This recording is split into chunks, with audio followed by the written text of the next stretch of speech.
नाशिकच्या सुला, सोमा, यॉर्क या वायनरीसह गंगापूर बॅकवॉटरकडे जाणाऱ्या रस्त्यावर वाढणाऱ्या अपघातानं चिंता वाढली आहे. याच रस्त्यावर रंगपंचमीच्या दिवशी डॉक्टर प्रणील या युवा डॉक्टरच्या दुचाकीला एका भरधाव कारनं जोरदार धडक दिली. यात प्रणील जागीच गंभीररित्या जखमी झाला होता. उपचाराच्या दरम्यान त्याचा मृत्यू झाल्यानं प्रणीलच्या कुटुंबियांवर शोककळा पसरली. मद्यधुंद अवस्थेत कार चालवत प्रणीलच्या दुचाकीला धडक देणारे अपघातानंतर फरार झाले. सध्या त्यांचा शोध सुरू असला तरी अशा पद्धतीनं अपघात टाळण्यासाठी आता कडक कारवाईची मागणी केली जाते.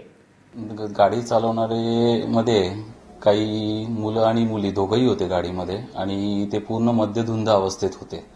तर त्यांनी जेव्हा याला धडक दिली तर प्रणील ड्रायव्हरच्या समोरच्या बाजूच्या काचेवर अगदी जोरदार आदळला आणि त्याच्या डोक्याला त्यावेळेस खूप गंभीर इजा झाली. बऱ्यापैकी त्याला मार लागलेला होता. अशा अवस्थेत जवळजवळ 3 दिवस त्यांनी मृत्यूला झुंज दिली आणि रविवारी दुपारी 4:15 दरम्यान त्याची प्राणज्योत मावळली.